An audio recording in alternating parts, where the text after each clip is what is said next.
আসসালামু আলাইকুম প্রিয় দর্শক, আপনাদের সকলকে আমন্ত্রণ জানাচ্ছি অন্য মঞ্চের আলাপ চাইতে। বাংলাদেশে গোটা ফেসবুক এখন ডিমময়। নিউ ইয়র্কের ডিমের দাম এখন কত? ডিম মারলে যুক্তরাষ্ট্রের আইনে সাজা কি? কিভাবে কাপড় থেকে ডিমের দাগ তুলবেন? এমন নানান বর্ণিল খবর দিচ্ছে সংবাদ মাধ্যম। তবে বাংলাদেশি টাকায় 50 টাকা দামের ডিম ছোড়ার কাহিনী নিউ ইয়র্কে বলেই হয়তো তা নিয়ে কোনো মাথা ব্যথা নেই বাংলাদেশ পুলিশের। বরং তাদের মাথা থেকে শুরু করে সারা শরীরের ব্যথা এখন কার্যক্রম নিষিদ্ধ থাকা আওয়ামী লীগের মিছিল আর দলটির তৎপরতা। 24শে সেপ্টেম্বর একদিনেই 244 জনকে গ্রেপ্তারের খবর যেখানে বড় করে ফলাও করে প্রচার করার কথা, সেখানে উল্টো পুলিশ এবং স্বরাষ্ট্র মন্ত্রণালয়ের চিন্তা আরো বেড়েছে।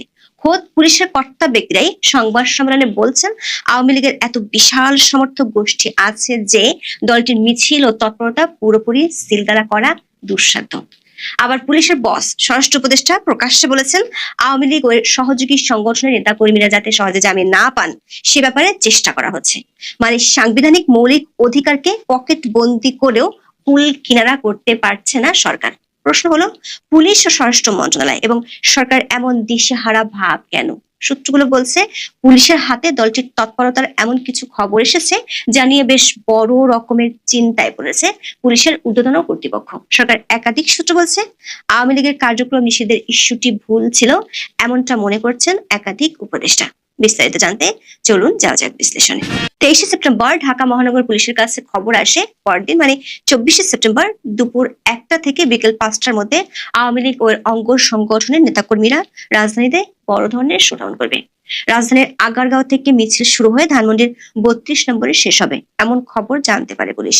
পুলিশ সূত্রে জানা গেছে, আওয়ামী লীগের হোয়াটসঅ্যাপ গ্রুপের একটি মেসেজ তাদের হাতে আসে। সেই মেসেজের প্রতিটি সাবেক এমপিকে নিজ নিজ এলাকা থেকে 300 থেকে 500 জন কর্মী ঢাকায় পাঠাতে বলা হয়। পরিকল্পনা ছিল আগারগাঁও থেকে শাহবাগ পর্যন্ত 8টি স্পট থেকে মিছিল বের হবে এবং সেটি শেষ হবে ধানমন্ডি 32 নম্বরে গিয়ে। এমন খবর পেয়ে স্পটগুলোতে আগে থেকেই অবস্থান নেয় পুলিশ গোয়েন্দারা।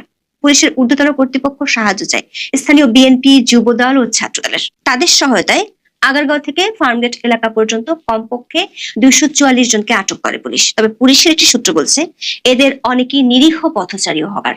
তবে একদিনে প্রায় 250 নেতাকর্মী গ্রেপ্তার হওয়ায় নিজেদের লোকজনকে দায়ী করছে আওয়ামী লীগ ও সহযোগী সংগঠনের নেতারা। বিডি নিউজ 24 খবরে বলা হয়েছে, ঢাকায় একযোগে মিছিলের পরিকল্পনা নিয়ে টেলিগ্রাম গ্রুপের আলাপের তথ্য ফাঁস করে দিয়েছেন দলেরই কেউ কেউ। গ্রুপ থেকে তথ্য ফাঁস নিয়ে ফেসবুকেও ক্ষোভ ঝেড়েছেন নেতাকর্মীদের অনেকে। পুলিশের ভাষ্য অনুযায়ী আওয়ামী লীগের মিছিলের সংখ্যা বাড়ার পর থেকে 24শে সেপ্টেম্বর একদিনই সবচেয়ে বেশি সংখ্যক নেতাকর্মীকে মিছিল থেকে গ্রেপ্তার করা হয়েছে।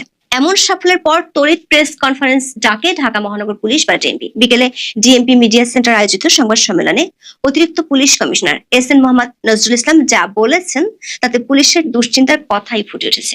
এক সাংবাদিক প্রশ্ন করেছেন, কার্যক্রম নিষিদ্ধ হওয়া সত্ত্বেও আওয়ামী লীগের মিছিল যে রোখা যাচ্ছে না, এটি কি পুলিশের ব্যর্থতা কিনা? দর্শক একটু শুনে আসি এর জবাবে অতিরিক্ত police commissioner S N. Nazrul Islam কি বলেছেন। 1 বছর আগে একটা দল ক্ষমতাচ্যুত হয়েছে, তারা টানা 17 বছর এই দেশ ক্ষমতা ছিল। তাদের বিরাট একটা জনগোষ্ঠী, বিরাট সাপোর্টার আছে। আপনি যদি মানে পার্সেন্টেজ হিসাব করেন তো 1% লোক নেতাকর্মী হয়তো দেশের বাইরে আছে, বাকিরা কিন্তু দেশেই আছে। ঠিক আছে, এই লোকগুলো আছে। তো সেই তুলনায় যদি হিসাব করেন, ওই তুলনায় কিন্তু মিছিল মিটিং বা তাদের কর্মতৎপরতা নেহাতেই কম। 2-1টা মিছিল হবে না, একদম 100% সিল করে দেওয়া যাবে, এটা মনে হয় কিছুটা আমাদের জন্য দুঃসাধ্য। দর্শক, অধ্যাপক ইউনূস ও তার মিত্রদের এমনকি বিরোধী রাজনৈতিক দলগুলোর মুখেও গত 1 বছর ধরে শুনে আসছি আওয়ামী লীগের কোনো জনসমর্থন নেই। তারা দাবি করেন গত 16 বছরের দুঃশাসনের কারণে মানুষ আওয়ামী লীগকে ঘৃণাই করে, অথচ সরকারের পুলিশ বাহিনীর ঊর্ধ্বতন কর্মকর্তা সজ্ঞানে বলছেন আওয়ামী লীগের একটি বিরাট জনগোষ্ঠী ও সাপোর্টার আছে, যার মাত্র 1% দেশের বাইরে। দলটির সমর্থন এত যে তিনি বলেছেন এদের মিছিল বন্ধ করা বা তাকে সিলগালা করে লাল কাপড় দিয়ে বস্তাবন্দি করে ফেলা পুলিশের পক্ষে দুঃসাধ্য। বোঝাই যাচ্ছে সাম্প্রতিককালে ঢাকায় একের পর এক আওয়ামী লীগের মিছিলে ঘুম নষ্ট হয়েছে বাংলাদেশের অন্তর্বর্তী সরকারের আর পুলিশের। 6 দিন আগে জার্মান ভিত্তিক সংবাদ মাধ্যম ডয়েচে ভেলের শিরোনাম ছিল, অন্তর্বর্তী সরকার উদ্বেগ বাড়াচ্ছে আওয়ামী লীগ। অথচ গত 12ই মে প্রচন্ড সমালোচনা থাকা সত্ত্বেও শুধুমাত্র মিত্রদের খুশি করতে নির্বাহী আদেশে সরকার আওয়ামী লীগের কার্যক্রম নিষিদ্ধ করেছিল। এমনকি আইনে দলের কার্যক্রম নিষিদ্ধের বিধান না থাকলেও সে বিধানও যুক্ত করেছিল। এর আগে থেকে অপারেশন ডেভিল হান্ট থেকে শুরু করে নানা নামে অভিযানে দলটির বহু নেতাকর্মীকে গ্রেপ্তার করে আইন শৃঙ্খলা বাহিনী। সরকার একাধিক সূত্র বলছে, সরকারের ধারণা ছিল এত কিছু করার মধ্য দিয়ে দলটির নেতা কর্মী ও সমর্থকরা দমে যাবে, কিন্তু ফল হয়েছে ঠিক উল্টো। বরং সরকারের শাস্তির হুঙ্কার এড়িয়ে দ্বিগুণ উৎসাহে ঝটিকা মিছিল করে চলেছে আওয়ামী লীগ ও ছাত্রলীগের কর্মীরা। দেশের বাইরে ছড়িয়ে পড়েছে একই ধরনের প্রবণতা। নিউ ইয়র্কের জিম বৃষ্টির আগে দুবাইয়ে বাংলাদেশ শ্রীলঙ্কা ক্রিকেট ম্যাচ দেখতে গিয়ে প্রবাসী বাংলাদেশিরা স্টেডিয়ামে বঙ্গবন্ধু শেখ মুজিবুর রহমান ও শেখ হাসিনার নামে স্লোগান দিয়ে মিছিল করেন। আর দেশে মিছিলের সংখ্যা যেমন বেড়েছে, তেমনি পুলিশের গ্রেপ্তারের সংখ্যাও বাড়ছে। পুলিশের সূত্র মতে শুধু ঢাকায় গত 21 দিনে 92টি মিছিল হয়েছে, আর সারা দেশে 200-র বেশি মিছিল হয়েছে। ডিএমপি বলছে 24শে সেপ্টেম্বর একদিনে 244 জন ধরেছে তারা, আর কয়েক সপ্তাহে 500-র বেশি নেতাকর্মীকে গ্রেপ্তার করেছে। ঢাকার বাইরে খুলনা, কুমিল্লা সহ বেশ কয়েকটি জেলায় বড় মিছিল হয়েছে, সেখান থেকেও গ্রেপ্তার করা হয়েছে। 21শে সেপ্টেম্বর কুমিল্লায় 20 জনকে গ্রেপ্তার করা হয়, কিন্তু তাতেও সরকারের চিন্তা থেমে নেই। 21শে সেপ্টেম্বর স্বরাষ্ট্র মন্ত্রণালয়ে আইন শৃঙ্খলা সংক্রান্ত উপদেষ্টা পরিষদ কমিটির সভায় বিষয়টি নিয়ে পুলিশ পরিষ্কার জবাব দিয়েছে। পুলিশ বলেছে, শুধু মিছিল নয়, আওয়ামী লীগের প্রতি মানুষের সমর্থনও বাড়ছে। দলটি মিছিল বের করলে ফুটপাতে দাঁড়িয়ে থাকা মানুষ হাততালি দিয়ে সাধুবাদ জানাতে দেখা যাচ্ছে। এক পুলিশ সদস্য ওই মিটিং এ বলেছেন, বহু নতুন পুরাতন দলের চেয়ে আওয়ামী লীগের মিছিলে লোক বেশি হচ্ছে। অনেকে মনে করেন সরকার ও সরকারি মব বাহিনীর সন্ত্রাসের পাশাপাশি দেশ পরিচালনায় সরকারের ব্যর্থতা এর জন্য দায়ী। আওয়ামী লীগের তৎপরতা ঠেকাতে পুলিশকে কিছু ভিন্ন উদ্যোগ নিতেও দেখা গেছে, কিন্তু তাতে কাজ হচ্ছে না। আওয়ামী লীগের নেতাকর্মীদের বাসা ভাড়া না দিতে চট্টগ্রামে পুলিশ মাইকিং করেছিল, সেটি করেও আরো বেশি সমালোচনার জন্ম দেয়। ঢাকায় যেহেতু মিছিল বেশি হচ্ছে, তাই ডিএমপি পুলিশের উপর খবরদারি করার পন্থাও নিয়েছে ঊর্ধ্বতন কর্তৃপক্ষ। গত সপ্তাহে ডিএমপির 50টি থানার ভারপ্রাপ্ত কর্মকর্তাদের উদ্দেশ্যে বক্তব্য দেন কমিশনার শেখ মোহাম্মদ সাজ্জাদ আলী। সেখানে তিনি আওয়ামী লীগের মিছিল ঠেকাতে না পারলে চাকরি নট করার হুমকিও দেন। তিনি যেদিন এই নির্দেশনা দেন, সেদিনই রাজধানীর শেরেবাংলা নগর, তেজগাঁও এবং হাজারীবাগ থানা এলাকায় আওয়ামী লীগের একাধিক ঝটিকা মিছিলের ঘটনা ঘটে। এরপর শেরেবাংলা নগর থানা ও মোহাম্মদপুর থানার একজন সহকারী পুলিশ কমিশনার সহ একাধিক কর্মকর্তাকে প্রত্যাহার করা হয়। বাংলা ট্রিবিউনের খবরে বলা হয়েছে, এমন সিদ্ধান্তে উল্টো মাঠ পর্যায়ে পুলিশ সদস্যদের মাঝে ক্ষোভ ও হতাশা দেখা দিয়েছে। পুলিশের ঊর্ধ্বতন কর্তা ব্যক্তিরা যেখানে প্রকাশ্যে বলছেন আওয়ামী লীগের মিছিল রোখা সম্ভব নয়, সেখানে ঝটিকা মিছিলের জন্য মাঠ পর্যায়ের পুলিশকে শাস্তি দেওয়ার অর্থ হলো সরকার কাউকে খুশি করার জন্য কিছু স্ট্যান্ডবাজি করতে চায়। পুলিশের চেয়ে আওয়ামী লীগকে নিয়ে বেশি চিন্তা পুলিশের বস স্বরাষ্ট্র উপদেষ্টা জাহাঙ্গীর আলম চৌধুরীর। গত 21শে সেপ্টেম্বর স্বরাষ্ট্র মন্ত্রণালয়ের বৈঠকে একটি পরিসংখ্যান তুলে ধরা হয়। বলা হয়, গত বছর 5ই আগস্টের পর রাজধানীতে যত আওয়ামী লীগ নেতাকর্মী গ্রেপ্তার হয়েছেন, তাদের মধ্যে 41% জামিন পেয়েছেন। ঢাকার বাইরে এই সংখ্যা 61%। স্বরাষ্ট্র উপদেষ্টার ধারণা, এই জামিন যারা পাচ্ছেন তারা আবার মিছিল করছেন, তাই তিনি জামিন দেয়াই বন্ধ করে দিতে চান। সেটি ওই মিটিং এ জানানোর পর 24শে সেপ্টেম্বর চট্টগ্রামে প্রকাশ্যে তা ঘোষণা করেছেন। প্রশ্ন হচ্ছে, একজন নাগরিকের মৌলিক অধিকারকে স্বরাষ্ট্র মন্ত্রণালয়ের 4 দেয়ালের মধ্যে কি এভাবে বন্দী করে রাখতে চান তিনি? বলেছেন, আওয়ামী লীগের নেতাকর্মীরা যাতে সহজে জামিন না পায় সে চেষ্টা সরকার করছে। সূত্রগুলো বলছে, পুলিশ ও গোয়েন্দারা যে তথ্য পেয়েছে তাতে সরকারের দুশ্চিন্তা অনেক বেড়েছে। পুলিশের দুটি সূত্র নিশ্চিত করেছে, আওয়ামী লীগের অঙ্গ সংগঠন ঢাকার বাইরে অনেকগুলো জেলায় একই সময় একই সাথে বড় ধরনের শোডাউন করবে। ঢাকায় যেভাবে মিছিল ঠেকানো যাচ্ছে সেটি জেলা পর্যায়ে সম্ভব নয়। এর মধ্যে চট্টগ্রাম ও খুলনার পুলিশ একই ধরনের বার্তা দিয়েছে। যদি দলটির পক্ষ থেকে নাশকতার আশঙ্কা করছে না পুলিশ, সেটি প্রেস ব্রিফিং এ অতিরিক্ত police commissioner S N. Mohammad Nazrul Islam বলেছেন। কিন্তু ঢাকার বাইরে একসাথে বড় ধরনের শোডাউন হলে সেটি ভিন্ন বার্তা দিবে। বিশেষ করে দক্ষিণাঞ্চলে এ ধরনের শোডাউন ঠেকানোর মতো সক্ষমতা এই মুহূর্তে পুলিশের নেই।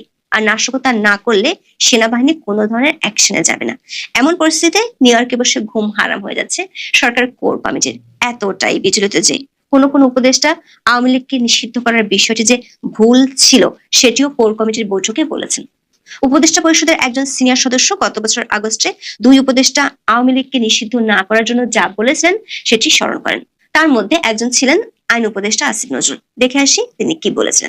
ব্যক্তিগতভাবে আমি মনে করি কোনো রাজনৈতিক দলকে নিষিদ্ধ করার পক্ষে আমি না, আনলেস আপনার যদি একটু সুশক্তভাবে জঙ্গি তৎপরতা, রাষ্ট্রবিরোধী তৎপরতা, কোটান করে যে বিভিন্ন পলিটিক্যাল পার্টি রেটোরিক হিসাবে ইউজ করে সেটা না, সত্যিকার অর্থে সেরকম থাকলে তাও প্রচন্ড সততার সাথে তদন্ত করে দেখে হয়তো এটা করা যেতে পারে। জেনারেল রুল হিসাবে আমাদের সংবিধানে সংগঠন করার স্বাধীনতা আছে। আওয়ামী লীগ বাংলাদেশের স্বাধীনতা সংগ্রামে নেতৃত্ব প্রদানকারী দল, বিভিন্ন গণতান্ত্রিক সংগ্রামে এই দলটার অবদান ছিল। গত 15 বছর তারা যা করেছে সেটা তাদের ঐতিহ্যের সাথে যায় না, সেটা মুক্তিযুদ্ধের চেতনার সাথে যায় না। তারা বাংলাদেশের ইতিহাসে বর্বরতম এক ফ্যাসিবাদ কায়েম করেছিল। এই কর্মকাণ্ডের জন্য ব্যক্তিগত দায় থাকতে পারে, লিডারদের সামষ্টিক দায় থাকতে পারে, বা দল হিসাবে ব্যক্তিগতভাবে আমি বলছি, দল হিসাবে আওয়ামী লীগ নিষিদ্ধ করা দল হিসাবে মনে হয় না সমীচীন হবে। সরকার একাধিক উপদেষ্টা মনে করেন এই নিষিদ্ধের আদেশ আওয়ামী লীগকে শক্তিশালী করেছে। সিনিয়র উপদেষ্টা বারবার দলটিকে রাজনৈতিকভাবে মোকাবেলার কথা বলেছেন, কিন্তু সরকার একটি অংশ মিত্রদের খুশি করতে যে সিদ্ধান্ত নিয়েছে সেটি এখন সরকারের ঘুম কেড়ে নিচ্ছে। একজন উপদেষ্টা বলেছেন, একদিনে মিছিল থেকে 244 জন গ্রেপ্তার করার অর্থ হলো মিছিলে বহু লোক ছিল, আর এভাবে গণহারে গ্রেপ্তার, প্রকাশ্যে জামিন না দেওয়ার হুমকি সরকারের ভাবমূর্তির জন্য বিরাট হুমকি। এই হুমকির মধ্যে আওয়ামী লীগ যদি আরো বড় ধরনের শোডাউন করে তাহলে সেটি কিভাবে মোকাবেলা করবে অন্তর্বর্তী সরকার, সেটি এখন বড় প্রশ্ন হয়ে দেখা দিয়েছে। এখন এ পর্যন্ত। এই মুহূর্তে আপনাদের সামনে কথা বলতে এসে সেন্ট মার্টিনে আবারও কি হচ্ছে এই প্রসঙ্গটা নিয়ে আপনাদের সামনে এই মুহূর্তে কথা বলবো। বাংলাদেশের এই মুহূর্তে অত্যন্ত সংবেদনশীল দ্বীপ, বাংলাদেশের একমাত্র প্রবাল দ্বীপ সেন্ট মার্টিন দ্বীপ, এবং এই দ্বীপে গত 1 বছর যাবত অন্তর্বর্তীকালীন সরকার দায়িত্ব নেবার সাথে সাথেই বলতে পারেন পর্যটকদের যথেষ্ট নিয়ন্ত্রণ আরোপ করেছে। বাংলাদেশের অন্য অঞ্চল কি হলো না হলো সেটি বিষয় না, সেন্ট মার্টিন নিয়ে মনে হয় যেন এক বিশাল মাস্টার প্ল্যান বাস্তবায়ন চলছে, যার অংশ হিসেবে সেখানে পর্যটকদের ভ্রমণ ইতিমধ্যে নিষেধাজ্ঞা আরোপ করা হয়েছে আরো আগে এই সরকার ক্ষমতা নেওয়ার সাথে সাথেই বলতে পারেন, এবং যার ফলে সেই সেন্ট মার্টিন দ্বীপকে কেন্দ্র করে যারা বিনিয়োগ করেছিল, সেখানে বিভিন্ন রিসোর্ট হোটেল এসব করেছিল, তাদের বিনিয়োগ মাঠে মারা গেছে। এ নিয়ে ওখানকার বিনিয়োগকারীরা বিভিন্ন সময়ে সংবাদ মাধ্যমে কথা বলেছেন, প্রেস কনফারেন্স করেছেন, কিন্তু কিছুতেই কিছু হয়নি। শুধু তাই নয়, সেন্ট মার্টিনের জনগণ যারা সেখানে বসবাস করেন তারাও এই মুহূর্তে আসলে বেশ সংকটাপন্ন জীবনযাপন করছেন। সেন্ট মার্টিনে প্রায় 12 থেকে 15 হাজার, বিভিন্ন হিসেবে বলা হয় 10 হাজার মানুষ বসবাস করে, কিন্তু সেখানে 12 থেকে 15 হাজার মানুষের বসবাস, এবং সেন্ট মার্টিন একটা ইউনিয়ন পরিষদ। সেন্ট মার্টিন কক্সবাজার জেলার টেকনাফ উপজেলায় একটা ইউনিয়ন, এবং এই ইউনিয়নটার জনগণ সত্যিকার অর্থে তাদের জীবিকা কৃষি, মৎস্য শিকার, একই সাথে পর্যটন শিল্প তাদের জীবিকার একটা বড় অংশ জুড়ে ছিল। কিন্তু আকস্মিকভাবে হঠাৎ করে অন্তর্বর্তীকালীন সরকার দায়িত্ব নেবার পরে সেন্ট মার্টিনের জীবন জীবিকা এই মুহূর্তে একটা হুমকির সম্মুখীন হয়ে পড়েছে, এবং নতুন করে গতকালকে জানা গেল যে ওখানে অবৈধ যেসব ব্যবসায়িক কার্যক্রম আছে সেগুলো ভেঙে ফেলা হবে। সৈয়দা রেজুনা হাসানের নেতৃত্বাধীন পরিবেশ, বন ও জলবায়ু পরিবর্তন মন্ত্রণালয় 1 বছরেরও বেশি সময় ধরে বলে আসছে যে নিয়ম লঙ্ঘন করে সেখানে আগেই ব্যবসায়ীদেরকে লাইসেন্স দেওয়া হয়েছিল। সেন্ট মার্টিন দ্বীপের মানুষের জীবিকা নির্বাহের উপর সরাসরি প্রভাব ফেলতে পারে এমন একটা সিদ্ধান্ত বাংলাদেশের পরিবেশ, বন ও জলবায়ু পরিবর্তন মন্ত্রণালয় গতকাল সমুদ্র সৈকতে অবস্থিত অননুমোদিত ব্যবসায়িক প্রতিষ্ঠান ভেঙে ফেলার উদ্যোগ নিয়েছে। অর্থাৎ মনে হচ্ছে যেন যে সেন্ট মার্টিন দ্বীপটা পুরো খালি করে ফেলা হবে। এটি নিয়ে বাংলাদেশের কোনো গণমাধ্যমে সংবাদ আমরা দেখিনি। ভারতীয় একটি গণমাধ্যম নর্থ ইস্ট নিউজ বলছে যে মন্ত্রণালয়ের এক প্রেস বিবৃতিতে বলা হয়েছে, সরকারের পদক্ষেপ মেনে চলতে ব্যর্থ হলে পূর্বে অবৈধভাবে প্রদত্ত এই ব্যবসায়ী প্রতিষ্ঠানগুলির লাইসেন্স বাতিল করা হবে। এই সিদ্ধান্তের কথা ভূমি মন্ত্রণালয়কে ইতিমধ্যে অবহিত করা হয়েছে। 2025 সালের জানুয়ারি থেকে সেন্ট মার্টিন দ্বীপে পর্যটকদের ভ্রমণের উপর 10 মাসের নিষেধাজ্ঞা আরোপকারী বন, পরিবেশ ও জলবায়ু পরিবর্তন মন্ত্রণালয় দাবি করেছে যে নিয়ম লঙ্ঘন করে দোকানের লাইসেন্স দেওয়া হয়েছে, যার ফলে সৈকতের জীববৈচিত্র্য এবং প্রাকৃতিক পরিবেশ মারাত্মক ক্ষতি হচ্ছে। সরকার 19 এপ্রিল 1999 সালে কক্সবাজার টেকনাফ সমুদ্র সৈকতকে পরিবেশগতভাবে সংকটাপন্ন এলাকা হিসেবে ঘোষণা করেছিল।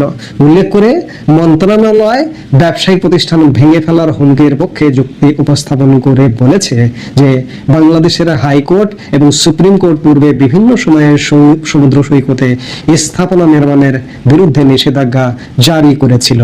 লক্ষণীয় বিষয় যে অবৈধ ব্যবসায়িক প্রতিষ্ঠানের বিরুদ্ধে কঠোর ব্যবস্থা নেওয়ার হুমকি এমন এক সময় এসেছে যখন সরকার ইতিমধ্যে অন্তর্বর্তী সরকার প্রায় চলে যাবার সময় হচ্ছে।